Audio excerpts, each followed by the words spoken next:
যে ধারণা আমার মধ্যে জন্ম নিয়েছে, বাংলাদেশ সবচেয়ে সহজ কাজ হচ্ছে একটা ভালো রেজাল্ট করা। আপনি A+ পাবেন, খুবই সিম্পল। আপনি ডিপার্টমেন্টের সবচেয়ে ভালো রেজাল্ট করবেন, সবচেয়ে সিম্পল কাজ। কেন? কারণ হচ্ছে এখানে একটা সার্টিফিকেট ওরিয়েন্টেড অথবা একটা রেজাল্ট ওরিয়েন্টেড ডিজাইন দিয়ে এডুকেশনটাকে সাজানো হয়েছে। এক্ষেত্রে আপনার খুব বেশি ক্রিটিক্যাল অ্যানালিটিক্যাল নলেজ না থাকলেও, আপনি যদি খুব ভালো মুখস্থ করতে পারেন, আপনি যদি খুব ভালোভাবে জিনিসটাকে আয়ত্ত করতে পারেন, তাহলে ভালো রেজাল্ট করা যায়। এক্ষেত্রে সিম্পল হচ্ছে নিয়মিত ক্লাস করতে হবে আপনাকে, ক্লাসে একটু নোট নিতে হবে, দেন আপনি সেটাকে একটু রিভাইজ করার চেষ্টা করতে হবে। পরীক্ষার আগে থেকে প্রস্তুতি গ্রহণ করা, আগের দিন রাতের জন্য বসে না থেকে আগে থেকে একটু একটু করে প্রস্তুতি গ্রহণ করতে পারলে রেজাল্ট ভালো করাটা খুব সহজ হয়।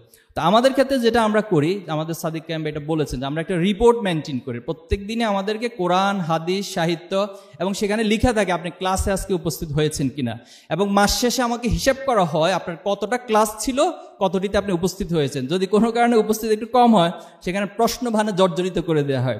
এরপর আপনি পড়াশোনা করার কথা ছিল মাসের প্রতিদিন 5 ঘন্টা গড়ে, কিন্তু আপনি পড়াশোনা করেছেন 2 ঘন্টা। এটা আমাদের ইন্টারনাল যে প্রোগ্রামগুলো হয় সেখানে কোশ্চেন করা হয়, এবং পরবর্তী দিনে যদি কোনো কারণে আগের মাসে গ্যাপ হয়, ওনাকে এটা ওয়াদা দিতে হয় যে পরের মাসে আমি অবশ্যই আমার এই পড়াশোনাটা সঠিকভাবে করব।